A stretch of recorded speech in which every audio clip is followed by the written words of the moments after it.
Meus amados, eu quero comentar com vocês algumas coisas que tenho falado no decorrer desses anos. E algum tempo atrás Deus me deu uma palavra, eu escrevi, e passado alguns tempos Deus me falou para pregar sobre aquilo. Deus faz isso comigo muitas vezes. Ele me dá uma palavra, eu estudo, escrevo, e Ele não permite pregar em lugar nenhum. Por exemplo, Ele me deu uma palavra em 1998 a respeito de sofrimento, 98. E em abril do ano passado, Deus falou para eu pregar aqui, em Vitória da Conquista. Foi bem aqui, né? Foi Barra do Choça, né? Barra Nova. Então, o primeiro lugar que eu preguei. E Deus faz isso muitas vezes comigo.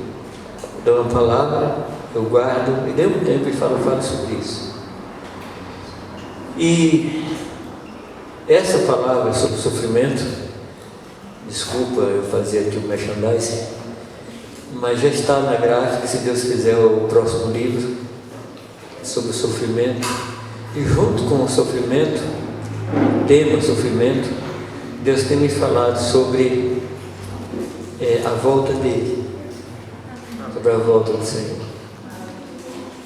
E muitas vezes, ao pensar no final dos tempos, e a matéria que trata disso se chama escatologia, e quando a gente se dispõe a pensar nos últimos tempos, normalmente a gente olha para os acontecimentos que estão à nossa volta. E eu creio que não tem ninguém aqui, que não entenda que hoje nós estamos muito próximos do maior acontecimento de toda a história da humanidade, que é a volta de Jesus Cristo. Não houve e não haverá nenhum acontecimento maior, mais fantástico e mais poderoso do que a volta de Jesus. E o que está acontecendo ao redor do mundo, em termos políticos, em termos de acidentes, em termos de cataclismas, em termos de erros humanos que têm matado tanta gente, a gente só conclui que ele está perto. Então a escatologia, ela faz a gente colocar a visão no alto, olhar para cima, para vê-lo chegando, pensando nos sinais que estão à nossa volta, confirmando que ele vem logo. E um texto base que Deus tem me falado, e falado há muitos anos atrás, é Mateus 24. Quando eu estava estudando no Instituto Bíblico, um dos nossos professores pediu que a gente escrevesse um material com 5.000 palavras a respeito da volta de Jesus. Não assusta não, 5.000 palavras não é muita coisa não. Você escreve assim, muito rapidamente. E eu estava no Instituto Bíblico com muitos professores, muitos doutores da lei, me fazendo de esperto. Fui perguntar aos professores: o que você acha da volta de Jesus? O que você pensa? Porque eu queria fazer um Ctrl-C, um Ctrl-V. E ele disse: não vamos me falar não, vai estudar. Eu trabalhava na carpintaria do Instituto Bíblico, e uma noite eu entrei na carpintaria, tranquei a porta e literalmente pus a cara no pó. Carpintaria, não se pode. Literalmente. Falei: Deus, fala comigo a respeito da tua volta. E para mim foi muito claro, mas muito claro mesmo. O Espírito Santo falou assim: leia Mateus 24. Porque Mateus 24 é uma resposta clara a uma pergunta direta. O que é que eu preciso perguntar? Que sinais o Senhor nos dá a respeito da tua vinda, da tua volta? Foi o que Jesus falou. Aí ele começou a dizer. E de todos os sinais que ele falou, só falta acontecer um. De todo que ele falou, tudo.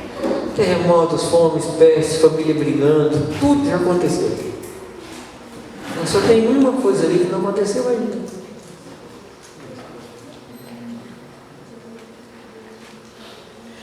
Eu sei que vocês conhecem Mateus 24. O versículo 14. O que é que diz lá? E será pregado este Evangelho do Reino para testemunho a todas as nações. Então, irá o fim. Então, no momento que a última pessoa da última nação ouvir o Evangelho, o Senhor volta. É isso que ele falou no versículo 14. Então, qual é o meu desafio? O meu desafio é eu pregar o Evangelho a tempo e fora de tempo, em todo lugar, porque pode ser que eu esteja pregando para a última pessoa da última nação, e eu termino de pregar, o céu abre. Você não quer ser sorteado, não? Se você quiser ser o cara que vai abrir o céu, prega o Evangelho. Talvez a pessoa que vai ser a última é seu vizinho, é um colega de trabalho, é um colega de escola, a gente não sabe qual é. Então, qual é o caminho? Pregar, a não ser que você tenha alguns planos, então por causa dele você não quer que Jesus venha logo. Não, seu Deus, eu tenho um negócio aí e tal, com a menina e tal. A não ser que você tenha assim, alguma expectativa em algo que não seja a volta de Jesus. Tem que casar, tem que comprar uma terra, tem que... Mas se você ama a volta de Jesus Cristo, o mínimo que você tem que fazer é pregar o Evangelho. Pedro fala de apressar a vinda do Senhor. Se pode apressar, por que eu não devo apressar? Então tudo que eu estou falando aqui seria uma visão escatológica a partir daqui, sob o nosso ponto de vista. Como é que nós vemos isso? Mas nesta noite eu queria propor a vocês uma visão sob o ponto de vista de Deus. Falar do ponto de vista de Deus é estranho, porque eu aprendi que um ponto de vista é sempre a vista de um ponto. E Deus não tem ponto de vista, Deus vê tudo. Mas vamos empregar essa terminologia bem humana. Como é que Deus vê isso aí? Olhando de lá para cá, quais são os sinais que o Senhor espera ver? Essa é a proposta. Os sinais que nós precisamos ver estão claros na Bíblia. Mas eu entendi também, estudando a Escritura, que os sinais que Ele quer ver a partir do seu trono também estão muito claros na Escritura. Então eu queria falar com vocês sobre 4 versículos que mostram qual é a expectativa do Senhor. Amém? Amém. Agora eu confesso a vocês que esse é um tema para uns 2 dias. Então eu vou começar agora. Mas que hora nós vamos terminar? Eu não garanto. Se dormir, não espere que eu ore, não. Tá? Não sente na janela. São 4 textos. E se você está anotando, anota já os 4 textos. O primeiro está em Lucas 18:8.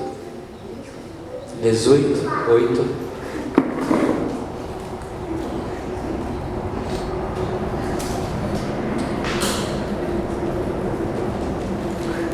O segundo texto está em Lucas 12:42 e 43. Se não pegou, pode perguntar, tá? Lucas 12:42 e 43. O terceiro texto está em 1 Timóteo, capítulo 2, versículo 4. Deu para acompanhar? Deu? Qual que você quer? O último agora é 1 Timóteo 2,4. E o último texto é Hebreus 12,14. Então nós vamos ler esses textos. Hebreus 12,14. Vamos ler o primeiro texto. O que o primeiro texto diz? Digo-vos que depressa lhes fará justiça. Você se lembra qual é o contexto? Uma mulher que tinha uma grande necessidade e vai para o juiz e importuna esse juiz. E o texto, o cabeçalho do texto, fala da parábola do juiz iníquo. Eu não gosto muito dos cabeçalhos. Não gosto muito não, porque às vezes tem umas coisas, por exemplo, parábola do bom samaritano. Está errado. Lá é parábola do samaritano normal. Bom porque cuidou do homem que estava na beira do caminho. Ele era só normal. Agora quem não cuida é anormal. Então essa aqui é minha discordância dos títulos dos textos, né? Bom, qual o contexto ali? Ela insiste com o juiz. E aí o juiz fala: eu vou atender essa mulher. Por que eu vou atender? Bom, eu não tenho homem nenhum, não tenho ninguém, mas para que ela não mais me perturbe, eu vou dar o que ela está pedindo. E aí Jesus, ele toma esse juiz iníquo e coloca como o oposto do nosso juiz, que é um juiz bondoso. E ele diz que o nosso Deus dará como? Depressa, ainda que pareça tardio. Lembra disso? Não, parece um enigma, né? Tardio do nosso ponto de vista, depressa do ponto de vista dele. E aí ele faz uma pergunta: quando vier o Filho do Homem, achará porventura fé na terra? Essa é a pergunta. E o texto fala da necessidade que nós temos de orar sem desanimar, sem desmaiar. Anos atrás eu estava na cidade de Belém do Pará, indo para a Amazônia, numa das viagens missionárias, e o meu pai pediu que eu fosse encontrasse com um amigo dele que morava em Belém. Eu fui. Ele atendeu a porta, perguntou quem eu era. Eu disse quem eu era, filho de Duval, que era um amigo dele. Ele falou: o que você está fazendo aqui? Eu falei: eu sou missionário, trabalho na Amazonas, com tal tribo, assim. Ele falou: e o seu pai? Ele converteu? Eu falei: converteu. Ele falou: graças a Deus, tem 18 anos que eu oro por ele. O que você acha? Como a gente vive no tempo do cartão eletrônico, do micro-ondas, a gente acha que com Deus é a mesma coisa. Você põe o cartão e digita a senha. Qual é a senha? Em nome de Jesus, sem ponto. Não é? Toda obra de Deus em nossa vida é um processo.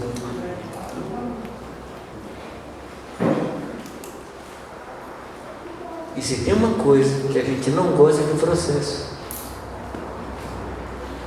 vocês concordam ou não? Fala: Deus, me dá agora. Ele fala: não. Às vezes ele não responde, não. Ele não responde.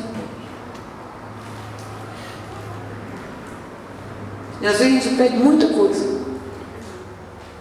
E toda oração é aprovada. Toda. Tudo que você pede é aprovado. E às vezes a gente pede cada coisa, e você fala assim: não vou dar. Não vou dar.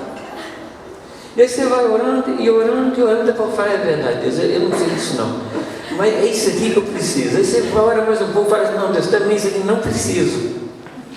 Até que você um dia chega naquele ponto e fala: Deus, eu só preciso disso. Deus fala assim: ufa.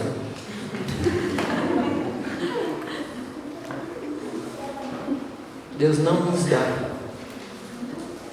segundo a nossa, vamos dizer assim, vaidade. Ele nos dá segundo a nossa necessidade. Com a nossa necessidade Ele tem compromisso. Com a nossa vaidade não. Então Ele nos exorta a que oremos sem desanimar. E aí Ele coloca fé nesse negócio. Porque para orar um tempo largo, sem desanimar, nós precisamos ter fé. E fé em quê? Fé no caráter dele. Fé no caráter. Crendo num Deus que vai nos dar o que nós precisamos. O autor dizia assim: feliz é o homem a quem Deus responde a oração sempre. Porque uma oração pode ser respondida com produto de insistência. Você pode receber um sim de Deus porque você insistiu. Então, o sim pode ser uma concessão. Mas quando Deus dá um não, é sempre proteção. Você me entende, não? Muitas situações na Escritura, eu não sei em que momento nós estávamos conversando sobre Ezequias, eu me perco no tempo, foi ontem à noite. Está conversando sobre Ezequias. Deus fala para ele: escuta, arruma as coisas aí, você vai partir. O que ele faz? Ele vira para a parede e diz: Senhor, tu sabes que eu tenho um coração perfeito diante de ti. E pede a Deus um tempo. 15 anos Deus lhe dá. Você se lembra a vida de Ezequias nesses 15 anos? Você percebeu que Deus dá, mas não era para dar?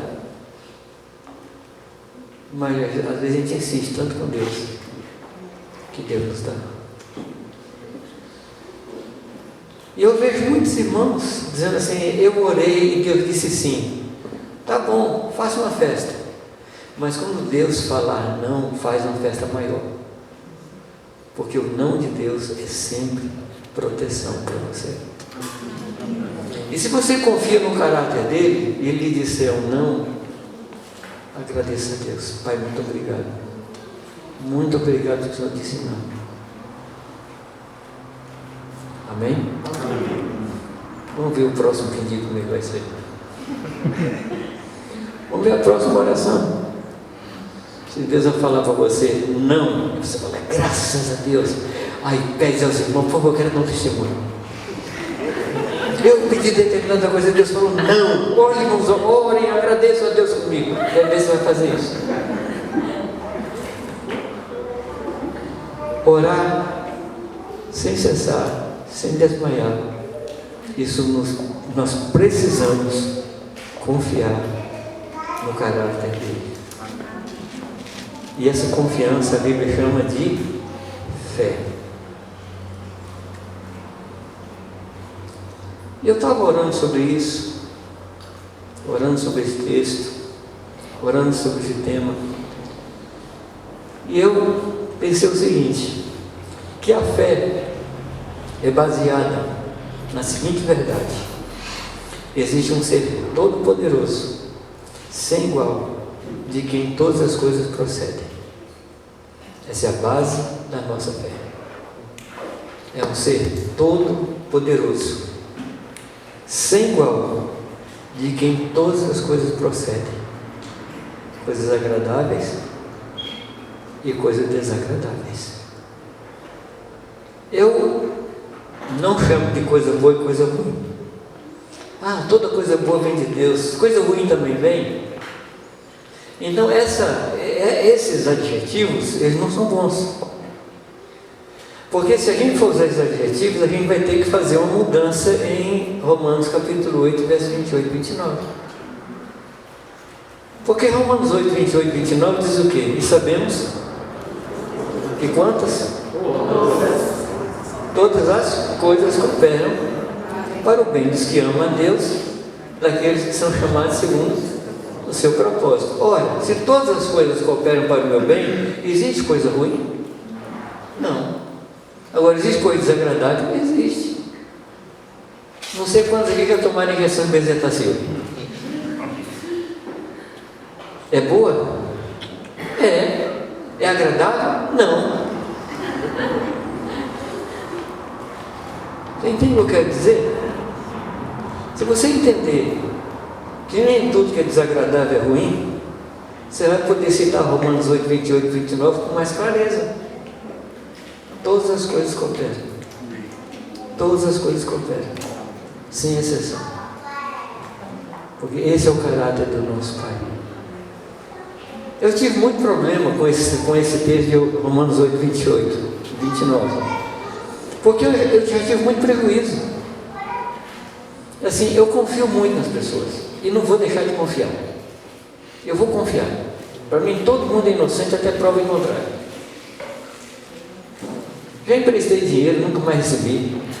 Já vendi carro, ninguém pagou. Eu vendi um carro, e aí eu fiquei com um problema, porque o irmão não pagava.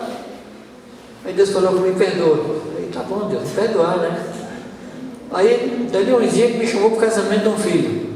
Uma festa que eu vou te contar. E aí eu vi assim, o paralama do meu carro.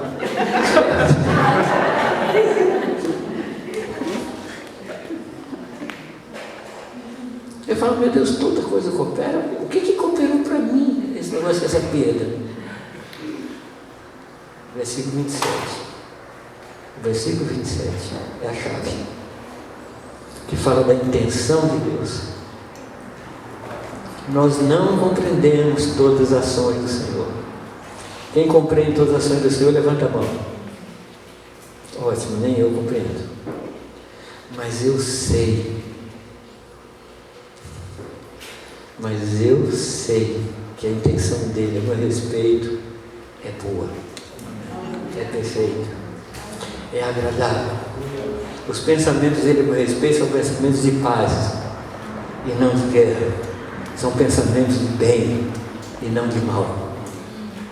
Eu não compreendo os caminhos do Senhor, mas eu creio no coração dele e na intenção dele. Amém? Como é o nome disso, amados? Fé. Mas aqui nós temos um problema. A palavra diz que sem fé é impossível agradar a Deus, porque aquele que dele se aproxima creia que ele é. É que é usado um verbo aí, existir, que ele não é muito bom no português. Porque existe mula sem cabeça? Existe? Não, não existe. Existe assim pererê? Existe? Não existe. Existe Deus? Aí complicou, né? Deus não existe, Ele é.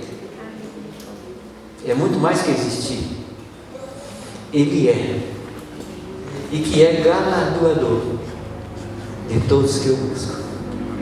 Amém? Como é o nome disso? Fé.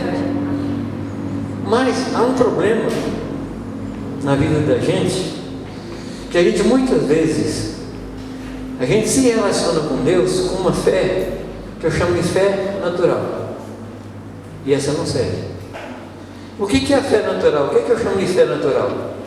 Talvez você não veja exatamente como eu estou vendo, mas eu lhe peço a grande misericórdia de me ouvir, pensar depois e orar, para ver se você concorda comigo, tá? Então assim, não joga fora de vez não, tenha misericórdia.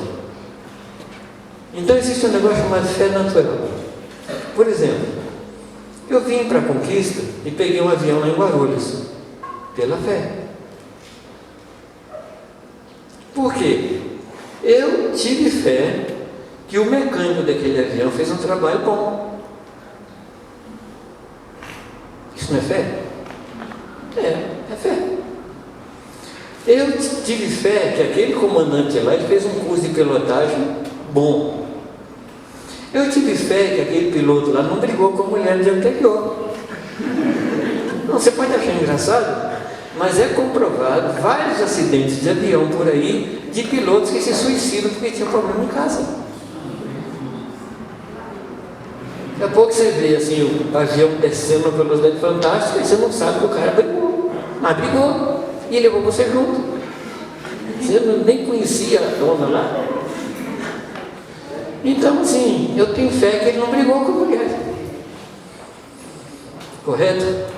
Eu tenho fé na idoneidade da companhia aérea, que abasteceu o avião com combustível que dá para chegar no final da Conquista. E também eu tive fé nessa idoneidade, tanto assim que eu paguei antes. Se eu não acreditasse que ia pagar antes, não, primeiro 6 milhões, depois eu pago. Não confio em vocês. É fé natural. A fé de Deus não é baseada em nada que aconteceu. Não é baseada em nenhuma experiência. É baseada em quem Ele é.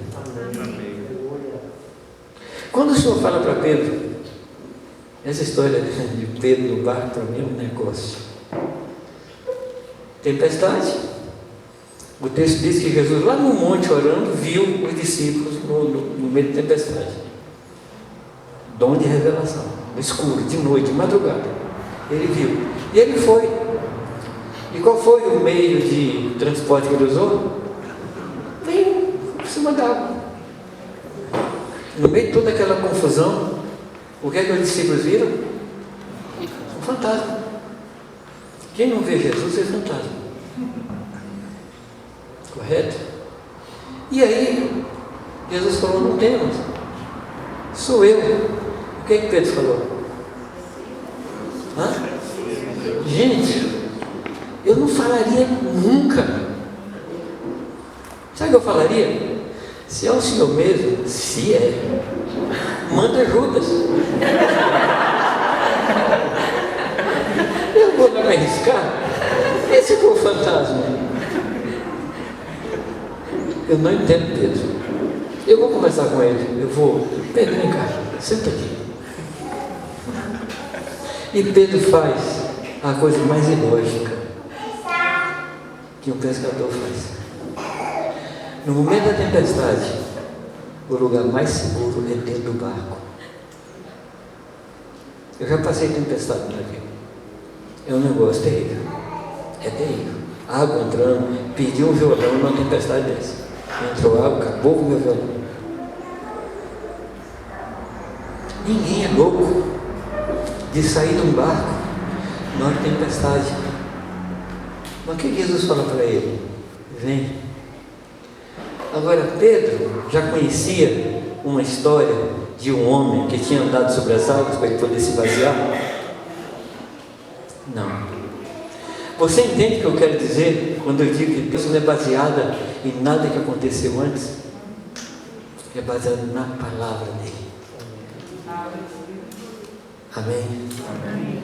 Você não vai achar, muitas vezes, nenhum exemplo antes. E Deus vai mandar você fazer algumas coisas loucas. E você vai fazer. Porque Ele falou. E qual é a garantia? Humanamente falando, nenhuma.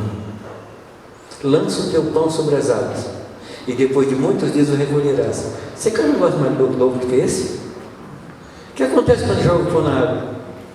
Se não tiver peixe. O que acontece com o pão? Derrete se tiver peixe. Mas ele diz que depois de muitos dias você vai recolher.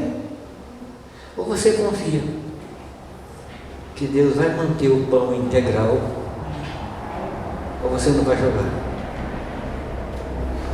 Você entende por que eu digo que Deus não se baseia, ou que nós não podemos nos basear em experiências?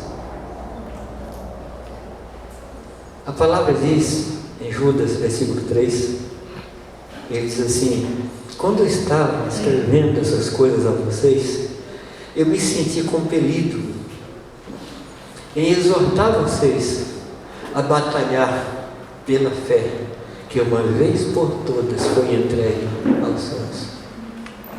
Assim como santidade, assim como perfeição, assim como justiça, a fé é imputada a nós. A fé é imputada. A fé não vem de geração espontânea, não é alguma coisa que nasce em você. A fé foi entregue a você. Ou seja, a fé que nós usamos na nossa vida espiritual é uma fé que não nasceu em nós, veio de Deus. Por isso que a palavra diz que Deus é um Deus fiel. O que significa fiel? É que ele é corintiano? A palavra fiel, o que significa? A palavra inglesa para fidelidade, qual é a palavra inglesa? O que significa? cheio de fé. Então, quando fala que Deus é fiel, você está dizendo que Deus é cheio de fé. Mas fé em quem? Hebreus diz que duas coisas imutáveis, é nessas que ele confia: no seu caráter e na sua palavra. E ele diz: eu criei, por isso falei. Quem está dizendo isso, amados? Deus está falando: eu criei, por isso falei. Então nós temos um Deus que tem fé. E é essa fé de Deus que Ele repartiu comigo e com você. Quando Pedro e João, eles curam aquele homem na porta do templo, eu não vou ler todos os versículos não, porque depois vocês vão comprar o livro e vão achar os versículos todos lá. Mas quando ele fala e as pessoas ficam ali ao redor, quando eles fazem isso, as pessoas ficam ao redor, ele diz assim: vocês estão achando que alguma coisa de nós mesmos é que produziu isso? Não, foi a fé que veio por Jesus que levantou esse homem. Ou seja, Pedro tinha consciência que a fé é um dom de Deus. Amém? Amém. Deus lhe deu fé. E é por isso que você está aqui hoje à noite. Você veio aqui por fé. Não fé em mim. Você veio aqui porque você tem fé em Deus. E que alguma coisa vai acontecer no seu coração hoje. E você vai ser totalmente transformado. Você está aqui por isso. Não é que alguém lhe prometeu alguma coisa. É porque você conhece o Deus que você crê. Deus é um Deus de fé. E o Senhor Jesus, será que Ele tem fé? Quando numa conversa lá entre os três, Ele diz: a quem enviarei? Quem há de ir por mim? Essa conversa, amados, que Isaías entra no meio para responder, é uma conversa que houve no outro nível.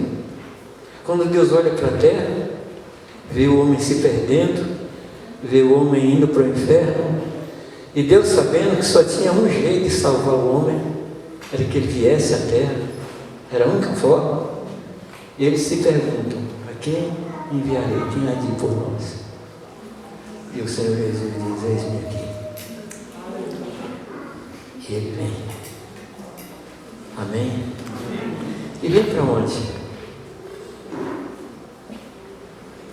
Num ato de fé em Deus, Ele aceita entrar no ventre de uma menina completamente sem experiência. Se você fosse entregar seu filho para alguém cuidar, você entregaria para uma menina sem experiência ou para uma mãe de mais idade com bastante experiência? Para quem você entregaria? Você não entregaria para uma menina sem experiência. O risco de deixar cair no chão, o risco de não alimentar, é muito risco. Mas Jesus correu o risco. Essa frase é ruim, mas você entende o que eu quero dizer. Porque na verdade ele não correu risco nenhum. Ele confiava no Pai. Que o Pai ia capacitar Maria, que o Pai ia capacitar José, e que ele estaria no ventre daquela menina sendo guardado. Ele nasce no meio de uma cultura toda antagônica a ele. Ele nasce naquela cultura difícil. E ele sabia que Deus o guardaria. Chega no Getsemane,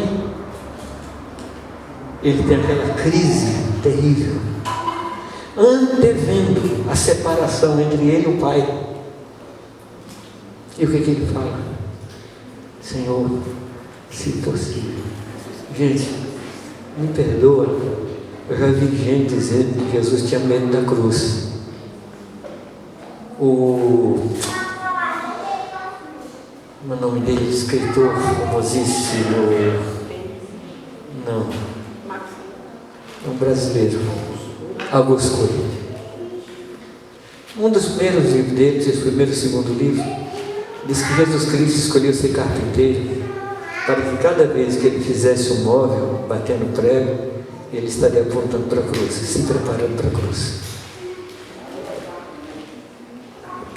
É uma interpretação dele, mas eu achei assim muito forte para mim. Ele se preparando. Então a cruz não foi uma surpresa para ele. De que ele pediu para ser livre? Do momento da separação com o Pai, do abandono que ia acontecer. E ele disse: se for possível, passe nesse cálice. Mas ele se fez pecado por nós. E era impossível que o Pai permanecesse na mesma posição ao ver o seu filho feito pecado. Mas por fé, ele diz: contudo, seja feita a tua vontade. Andar na vontade de Deus é uma atitude de fé. Amém? E ele vai para a cruz. Um cântico antigo diz que ninguém poderia matá-lo. O seu próprio amor o moveu. E ele se entrega à morte.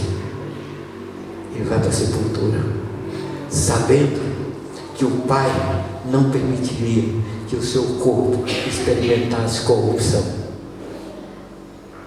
Ele se entrega à morte pela fé no Pai. Isso é fé, amados.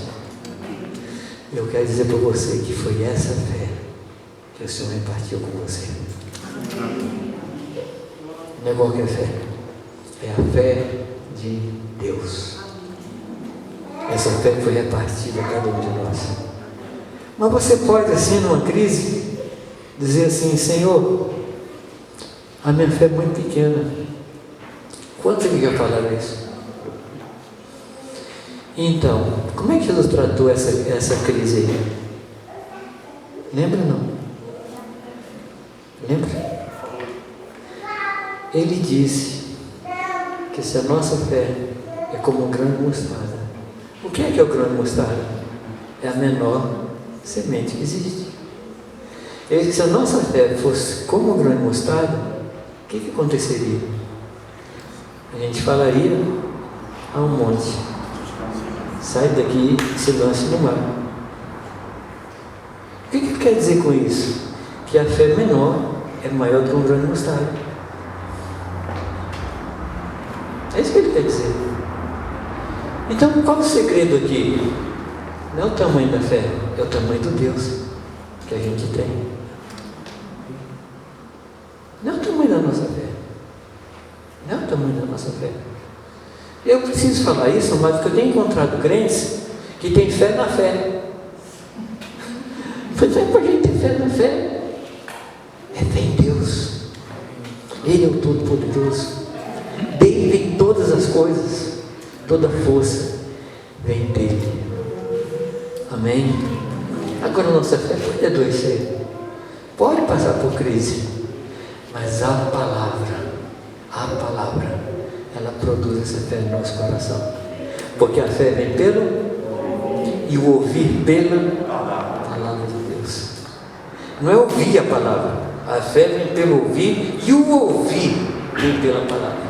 Na medida que você for lendo a palavra, o seu coração vai se enchendo da presença de Deus. Porque a palavra é a presença de Deus. Amém? Então, por favor, nunca diga que você não tem fé, porque você estaria negando a palavra. E você não é bobo a esse ponto. Você não é louco a esse ponto. Agora, se a gente disser assim: eu não sei usar a fé, aí é outra coisa. Aí nós vamos pedir para Deus, Deus vai ensinar a gente. Mas dizer que não tem fé, para mim, eu acho que é mais ou menos como falar que a gente não tem tempo. É outra história errada. Porque os homens que venceram na vida, as mulheres que venceram na vida, tiveram as mesmas 24 horas que nós temos. Concorda ou não? Ninguém na história teve 25 ou 45 ou 50 horas. Agora, se você falar para mim assim: eu não sei usar o tempo, aí é outra história. O meu primeiro pastor era um pernambucano assim, daqueles assim, fantástico. Converti numa semana, no meio daquela semana ele já me levar a pregar no meio da favela. Assim, se vira aí. E a igreja lá, em Belo Horizonte, cantava uma música, um corinho. E o corinho assim: Senhor, dá tempo para mim. Não sei se Jorge se lembra dessa música. Senhor, dá tempo para mim, ocupar a minha vida contigo. Aí um dia ele falou: gente, vamos parar. Vamos cantar isso mais não. Vamos mudar essa letra. Vamos cantar assim: Senhor, dá vergonha para mim. Claro, nunca mais a gente cantou aquela música. Então não diga que você não tem tempo. Assim também não diga que você não tem fé. Porque o Deus que te deu 24 horas também te dá fé. O segundo texto é uma pergunta. Lucas 12, 42. Quem é, pois, o mordomo? O quê? Quais são os adjetivos aí? O mordomo fiel e prudente, a quem o Senhor confiará os seus conservos para dar-lhes o sustento ao seu tempo. Está acompanhando? Lucas 12, 42. A primeira palavra que eu quero destacar aqui é a palavra mordomo. O que significa o termo, a palavra mordomo? É aquele que não é dono daquilo que está nas suas mãos, mas cuida daquilo para alguém que lhe confiou. O que é que nós temos na vida que nós não recebemos de Deus?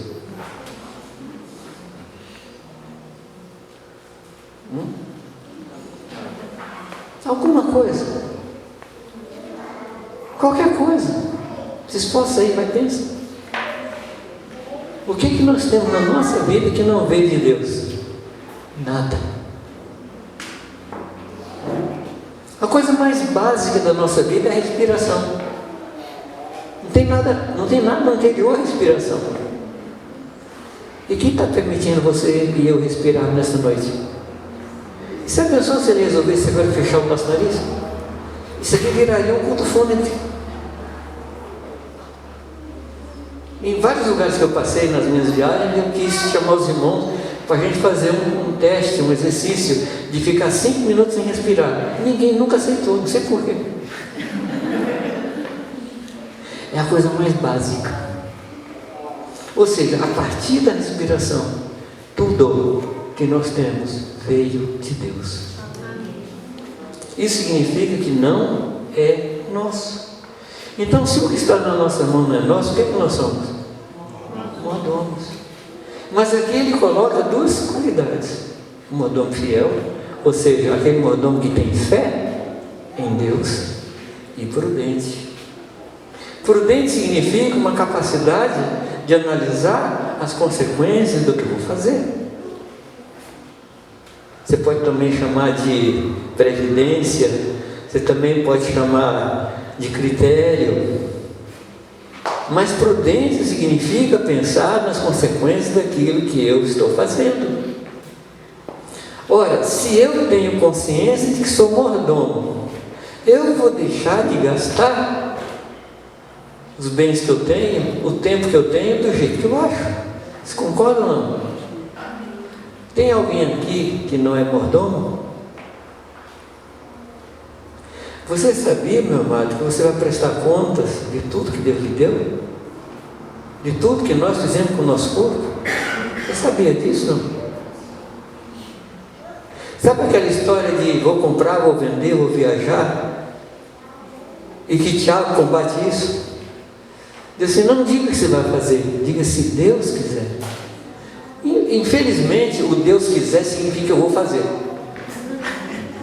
É ou não? Assim, amanhã eu viajo. Se Deus quiser, eu viajo. E se Deus quiser, não tem nada a ver com se Deus quer que eu viaje. É uma afirmação. Como a gente usa uma coisa ao contrário. E sabe o que eu descobri? É que tem crente que crê em benzimento. Verdade. Sabe o que é benzimento, né? Você põe lá no retrovisor, assim, uma ferradura. E diz que ferradura dá sorte, né? Ou galho de arruda, ou trevo de 4 folhas. Pata de coelho não dá sorte. Porque se desce, ele continua ali com as 4. Então, não dá sorte. Tá, então a gente não coloca ferradura, a gente não coloca pata de coelho, a gente não coloca trevo, pato de folha, mas a gente ora. Não é, Jamei? Que mal há nisso? Vê se você acha alguma coincidência com o que eu vou contar. A pessoa prepara o carro, prepara as malas, põe as crianças dentro do carro, as malas no porta-mala, aí entra, senta, agora vamos orar. Senhor, abençoa a minha viagem agora, que não aconteça nenhum acidente, em nome de Jesus, amém. Próxima esquina, mete no poste. Mas eu orei. Mas oração não é benzimento. Oração não é que faz dar sorte. Antes de fazer a mala, tem que falar o quê? Senhor, quer que eu vá? É para a tua glória? É para o teu bem? É para o nosso crescimento? Estão me compreendendo, amados? Amém. Você crê que oração dá sorte? Não? Até hoje, né? Faz isso não. O importante não é o que você ora. O importante é que Deus responde. Se Deus disse não, não vá. E se Deus ficar calado? Não vá. Advogado que diz que aquilo que está proibido é permitido, né? Mas que não tem a ver com advogado? Tem a ver com direção de Deus. Amém? Mordomo fiel e prudente. Mordomo fiel e prudente. Eu estava escrevendo um texto, aliás, está num desses livros aí, e eu falava sobre riqueza e pobreza. E eu só vi até hoje 2 homens falarem que são muito ricos. Um foi o Maluf e o outro José Hermílio de Moraes. Os 2 únicos homens, nesses 50 e tantos anos aí que eu vivo ao redor desse Brasil, os únicos 2 que disseram que eram ricos. Os outros falam assim, eu sou remediado, eu tenho uma vida assim mais tranquila, mas não fala que é rico. Qual é a medida de riqueza? Quando é que a gente pode dizer que uma pessoa é rica? Quando é que a gente pode dizer que uma pessoa é pobre? É muito simples. O pobre é aquele que não tem o básico. E o rico é aquele que tem mais do que o básico. Só isso. Quantas camisas você consegue vestir no mesmo momento? Uma. Você tem 2? Você é rico. Você é rico. Vou entrar aqui numa área espinhosa. Quantos sapatos você tem? Eu conheci uma mulher que tinha 600 pares de sapato. Não era centopeia. Era uma mulher mesmo, assim. 600 pares de sapato. Exagero, não. 600 é exagero. 100 não. 32? Não. É muita pobreza, né? Riqueza é quando você tem mais do que você precisa. Quando você tem mais do que o básico. Você não tem o básico, você é pobre. Pensa nisso aí, tá? Pensa nisso aí. Pensa quanta roupa você tem no guarda-roupa que você não usa há meses. Pensa aí. Eu fiz 3 mudanças em 3 anos. E quanta coisa eu dei. Livros, Nereida, eu devo ter dado no mínimo 2/3 do livro que eu tinha. Dei muito livro. Roupas, a gente deu muita roupa. Pedro fala que nós devemos ser bons despenseiros da multiforme graça que Deus confiou a nós. Despenseiro é a mesma conotação, é a mesma ideia de mordomo. Ou seja, o despenseiro não é o dono do que está na despensa, ele é administrador daquilo. E o texto aqui diz, amados, que essas coisas foram dadas a nós para quê? para alimentarmos os nossos conservos. O que você tem, Deus lhe confiou para que você cuide de outro. O primeiro texto, Deus pergunta: eu vou encontrar esse tipo de fé? O segundo texto diz assim: eu vou encontrar você cuidando dos irmãos? Eu vou encontrar você alimentando as pessoas do seu lado? É uma pergunta que ele faz. Se na primeira pergunta a gente dissesse: Senhor, o Senhor vai encontrar fé. No que diz respeito a mim, o Senhor vai encontrar fé. Porque eu vou agarrar a fé no meu coração e não vou jogar minha fé embora. A segunda pergunta diz: Senhor, eu creio que tudo que o Senhor tem me dado não é para mim, é para as pessoas que estão ao meu redor. Meu amado, levante seus olhos um pouco. Eu gosto muito da música do Daniel de Souza. Somos os teus olhos à procura dos feridos. Lembra do samaritano, que o sacerdote e o levita se fizeram ao largo? Se fizeram ao largo, mas não tem nada a ver com a largura da estrada, porque era uma estrada estreita, mas tem que ver com o afastamento de coração. Então, quando a samaritana passa,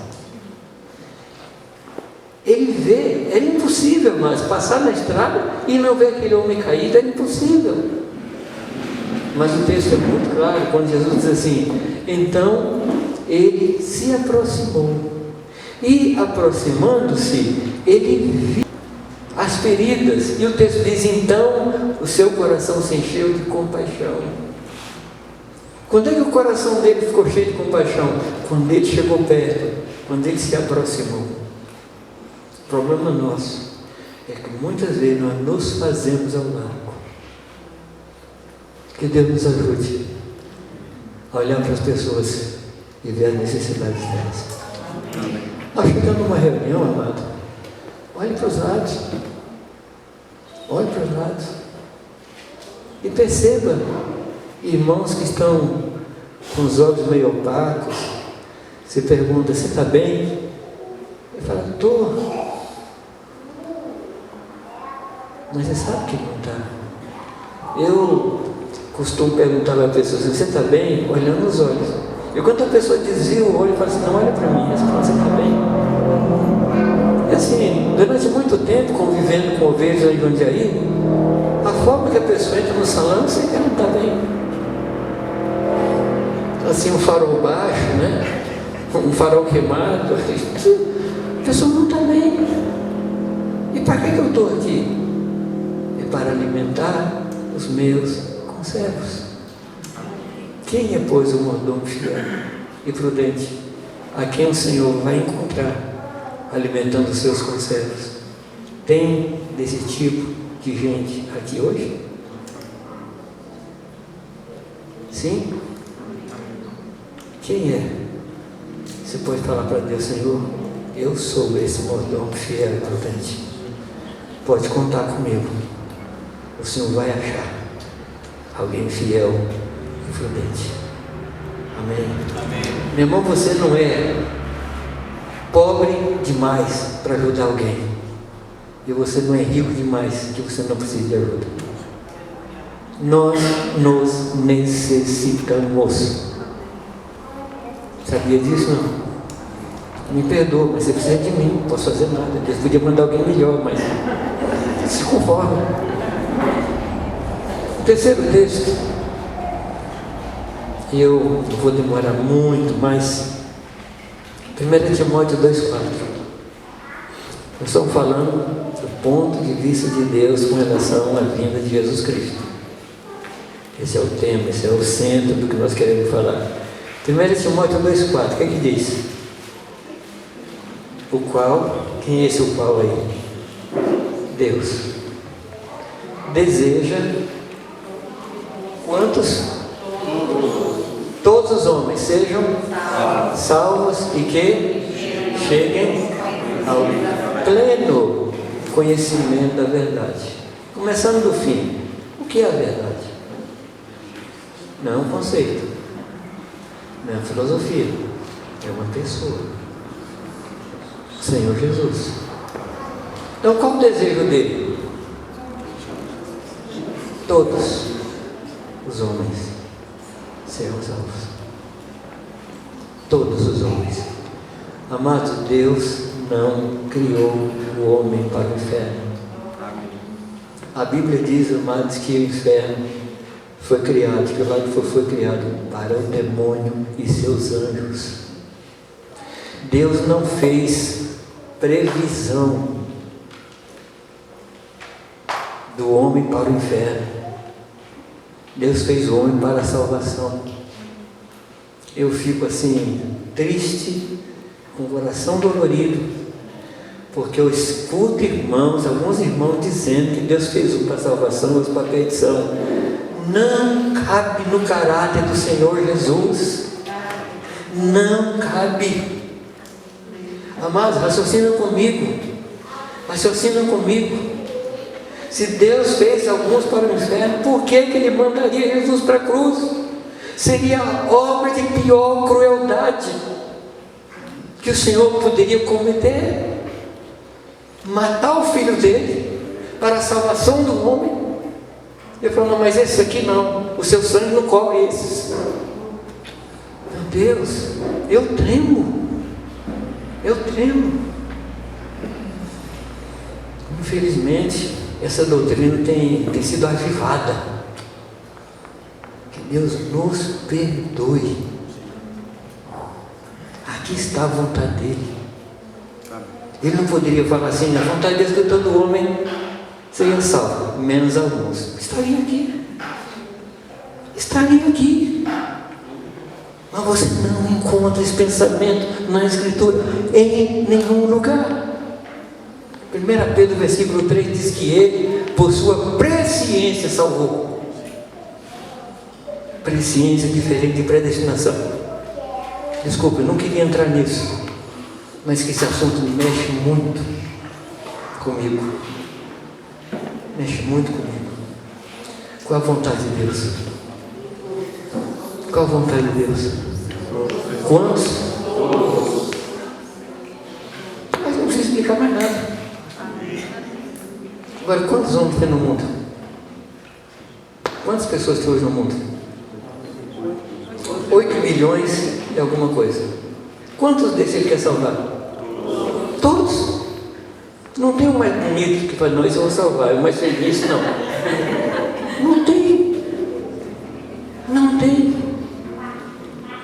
Deus ama tanto, que diz que Ele fez as estações, as árvores frutíferas, para o homem, para a alegria do homem. E aqui não quer dizer se era homem mau ou bom, Ele fez as árvores frutíferas para todo homem. Na minha cabeça é assim, Deus sabe que aquele infeliz lá não vai receber Jesus, mas vou dar para ele assim, um refrigério como aquele vive, vou dar uma melancia, vou dar uma maçã, o que você gosta? Eu vou dar uma jaca, coisa boa. Eu ia falar para vocês muita coisa que eu mais gosto, giló, mas duvido que todos gostem. Mas assim, o amor de Deus é tão grande que Ele pensa assim, eles vão para o inferno, porque não vão me receber, mas eu vou dar algumas alegrias para eles aqui nesta vida, e da esposa, e da filha, e da saúde, e das frutas, e o sol que nasce todo dia sobre bons e maus. Esse é o nosso Deus. Agora uma pergunta triste. Todos os 8 bilhões vão ser salvos? Por que não? Uns ouvirão e vão falar, não quero. Um pajé, numa aldeia que a gente trabalhava, o Arthur, meu pai na fé, ele estava lá e teve uma visão para esse homem. Esse homem, a gente chegava numa casa dos vinhos, pregava o evangelho, e ele vinha atrás, ameaçando, e se convertesse, ele ia perseguir. E aí nós fomos lá e o Arthur teve uma visão com ele. E vi esse homem assim, sobre um redemoinho que dá no rio. Sabe aqueles redemoinhos? Que tem água puxando ali por algum vertedouro.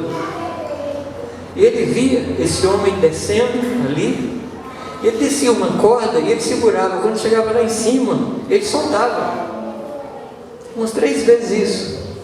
E o Arthur falou para ele assim: Deus está lhe dando uma oportunidade e você está rejeitando a oportunidade. E Deus falou para você que você está chegando nos seus últimos dias. Então você precisa segurar nesta corda e não largar mais. Ele falou: eu não quero. Ele morreu.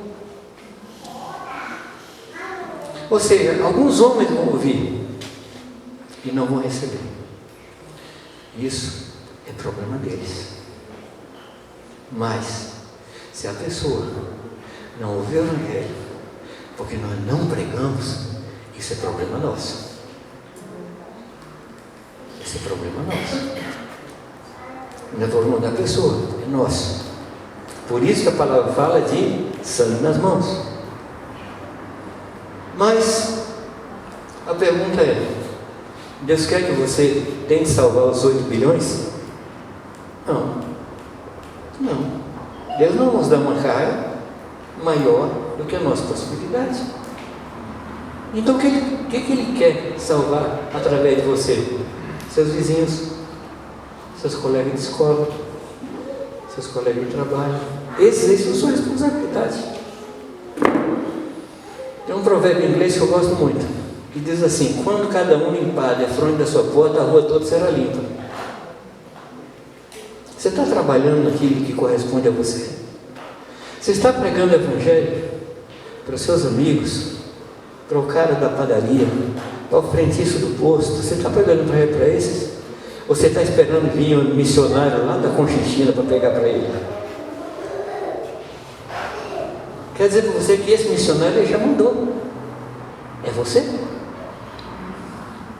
Você lembra que Jesus manda os discípulos orar para que ele levante pastores para ir passear? E lembra que eles oram? E lembra que eles são os mandados?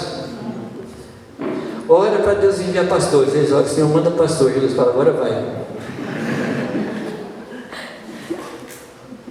Ele é prático. Ele é prático. Eu creio que todos aqui sabem do trabalho que ele está fazendo com os afegãos.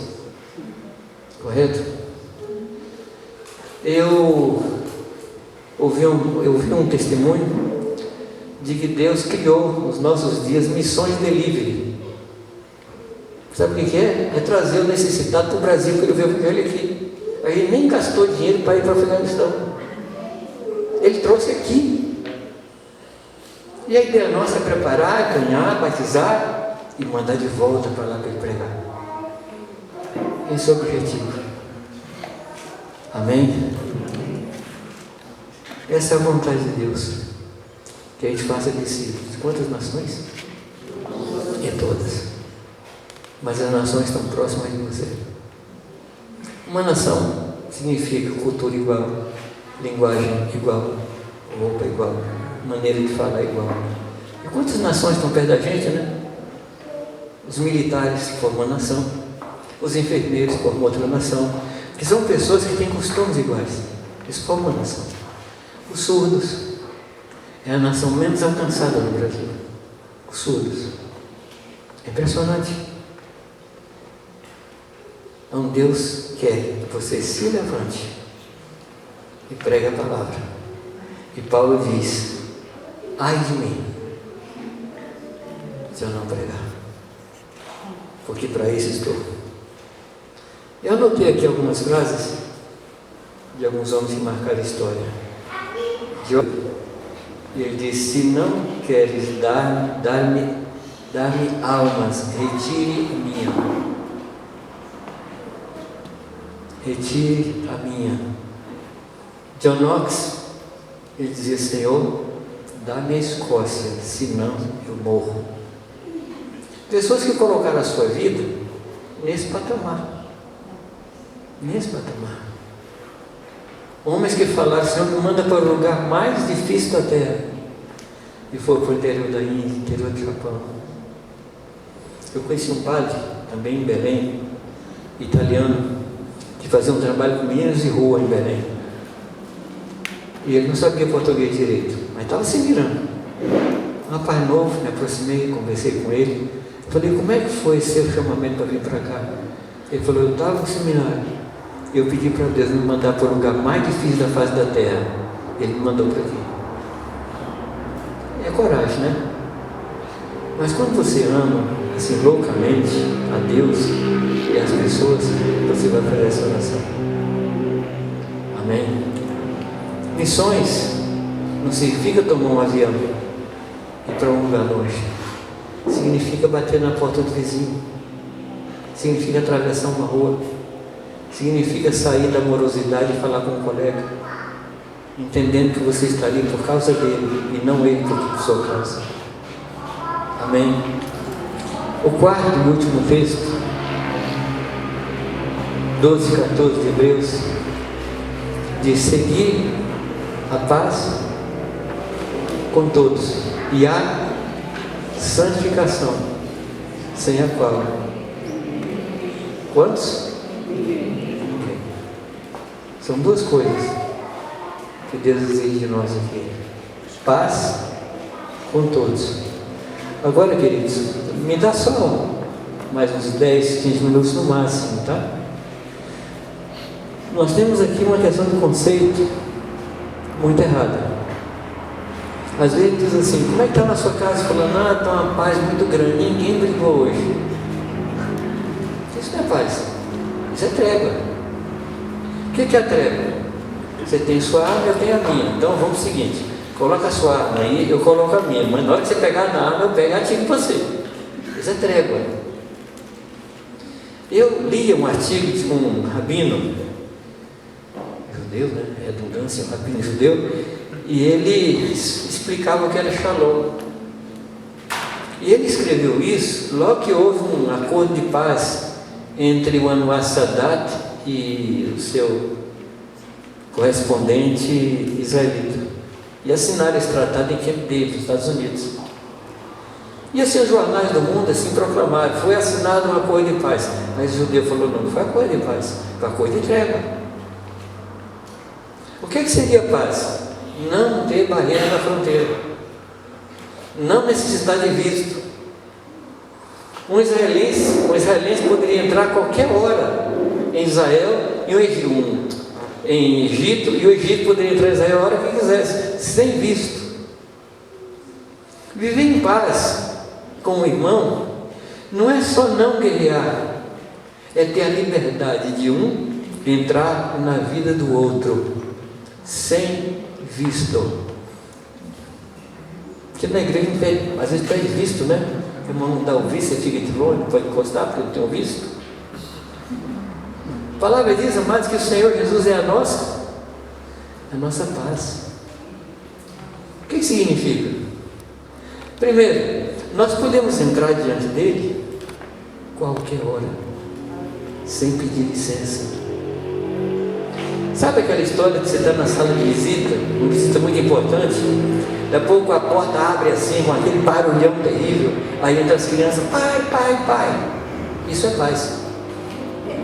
Não para você, claro, mas paz para a criança, que ela entra sem pedir licença, porque ela tem paz completa para entrar. Amém? Ele, morrendo na cruz, ele se fez paz. Nós podemos hoje entrar diante de Deus. O véu foi rasgado de alto a baixo. Agora, você se lembra que Paulo fala de uma parede de separação que foi derrubada? Deus colocou um véu, o homem colocou uma parede. Agora, o véu de Deus era proteção, assim como a espada lá na frente, lá do jardim. Quem entrasse, passasse aquele véu e entrasse lá no Santo dos Santos, ele seria morto. Então o véu não era para proteger Deus, ele não fez proteção, era para proteger a gente. Proteger a gente. Quando Jesus morre, não precisa mais do véu, porque agora nós estamos limpos e podemos entrar diante dele. Amém. Qualquer hora. Deus pôs um véu e nós colocamos parede, muro, barreira entre nós. Paz, amados, é quando o véu não existe mais. É quando parede não existe mais. é quando experimentamos o perdão de Deus. E Deus não fica nos lembrando das coisas que nós fizemos a semana passada. Você pensou se ajoelhar diante de Deus para orar? E Deus fala, você lembra naquele ano, o que é que você fez?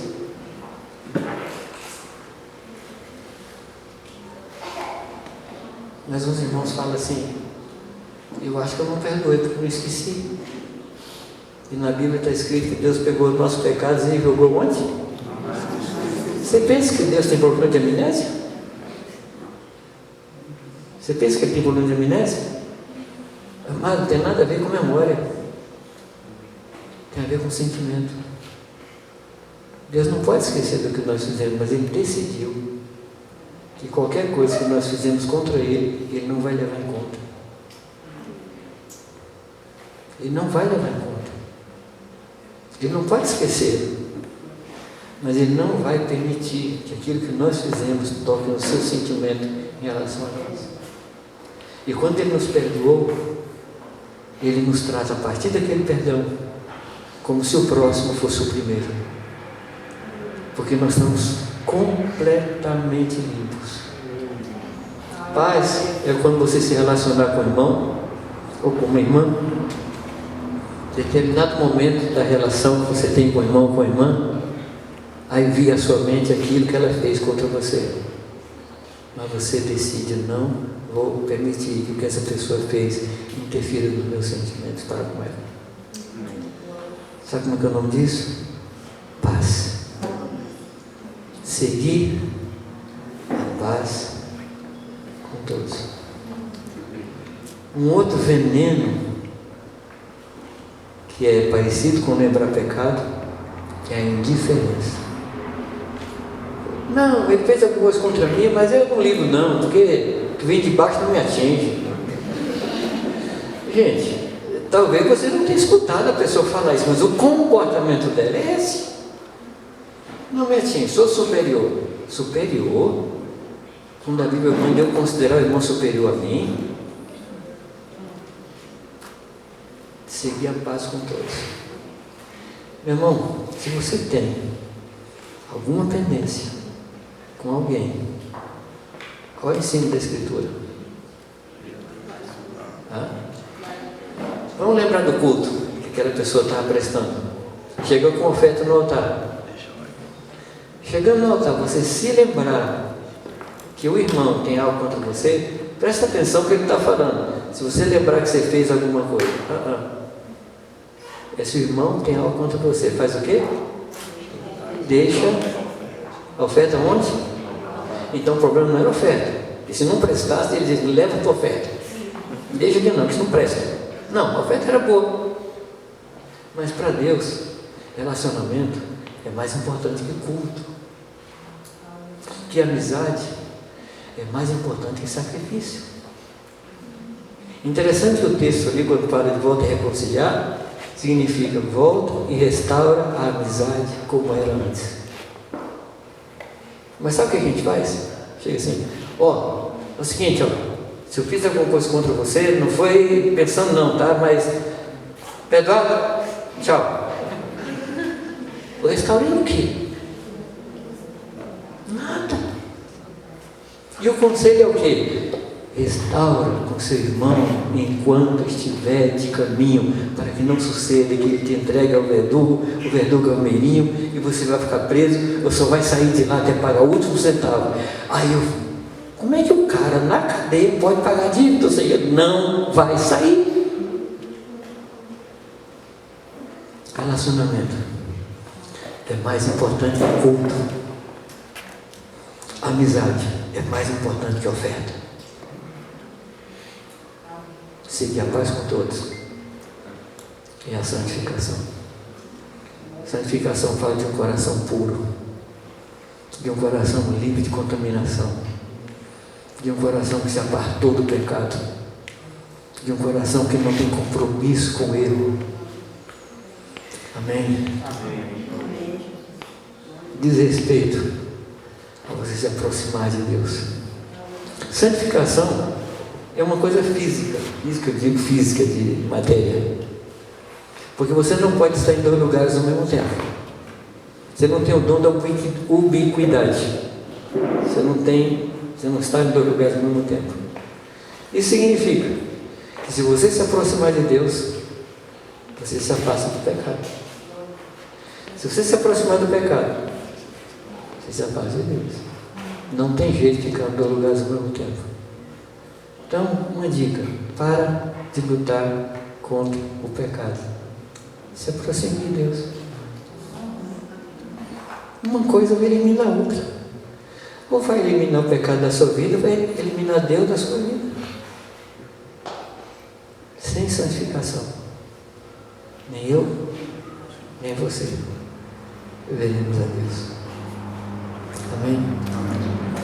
Guarda essa palavra no seu coração. Ora sobre ela. Pede a Deus: Senhor Deus, eu quero viver a fé que o Senhor tem me dado. Senhor, eu quero cuidar dos meus irmãos. Você está cuidando de alguém na igreja ou não? Você está cuidando? Não tem nada mais santo, mais maravilhoso do que cuidar de pessoas. Não tem. Amém? Se você cuidar de pessoas, você estará cuidando dele. Dele. Você deu um copo d'água, você cobriu, você guardou, você protegeu. Você está fazendo com quem isso? Com ele. E ele é galardoador. Amém? Prega o Evangelho. Há tempo e fora de tempo. Prega onde você estiver. Nem seja uma palavra pequena. Hoje eu estava num restaurante, um rapaz para me servir. E eu perguntei: como é que está seu coração com Jesus? Ele já era crente, não teve muita graça não. Ele já era crente.